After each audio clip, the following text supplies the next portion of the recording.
आज supreme court का फैसला हो, इस बात को साबित कर देता है कि अरविंद केजरीवाल जी की गिरफ्तारी पिछले 2 साल से आम आदमी पार्टी के नेताओं और मंत्रियों का विच हंट, पिछले 2 साल से चल रहा ये फर्जी शराब घोटाले का इन्वेस्टिगेशन सिर्फ और सिर्फ भारतीय जनता पार्टी का एक षड्यंत्र है। भारतीय जनता पार्टी आम आदमी पार्टी का, दिल्ली सरकार का, दिल्ली के लोगों का काम रोकने के लिए साजिश रच रही है और इसीलिए उन्होंने दिल्ली के चुने हुए मुख्यमंत्री को एक फर्जी केस में बिना किसी सबूत के जेल में डाल दिया।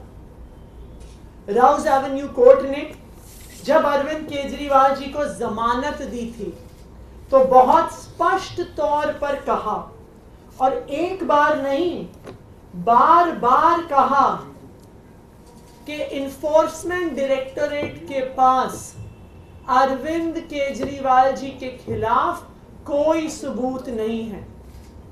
उन्होंने यह भी कहा कि ईडी इस केस में एक बायस के साथ एक्ट कर रही है।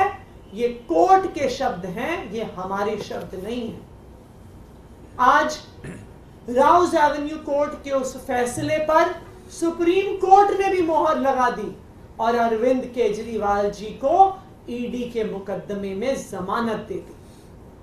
लेकिन भारतीय जनता पार्टी को यह पता था, उनको पता था कि राउज एवेन्यू कोर्ट से जमानत मिल गई है, उनको पता था कि सुप्रीम कोर्ट से भी जमानत मिल जाएगी।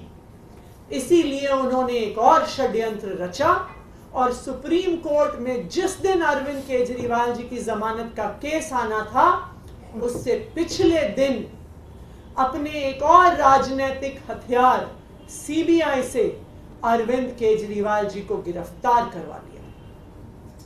क्यों किया गिरफ्तार सीबीआई से? सिर्फ और सिर्फ इसलिए गिरफ्तार करवाया कि अगर ईडी के केस में जमानत मिल गई तो अरविंद केजरीवाल जी बाहर आकर 10 गुना स्पीड से दिल्ली के लोगों का काम करने लग जाएंगे। और भारतीय जनता पार्टी का षड्यंत्र रुकता नहीं है, इसलिए सीबीआई के केस में अरेस्ट किया।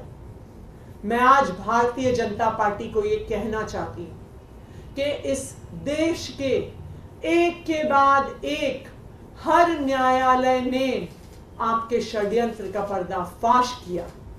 एक के बाद एक न्यायालय ने कहा है कि अरविंद केजरीवाल जी के खिलाफ सबूत नहीं है और आज एक के बाद एक हर न्यायालय अरविंद केजरीवाल जी को जमानत दे रहा है। मैं भारतीय जनता पार्टी को यह कहना चाहूंगी कि अपना घमंड खत्म करिए, अपना अहंकार खत्म करिए और बाकी पार्टियों के खिलाफ, लोकतंत्र के खिलाफ षड्यंत्र रचना बंद करिए। सत्य परेशान हो सकता है लेकिन पराजित नहीं हो सकता।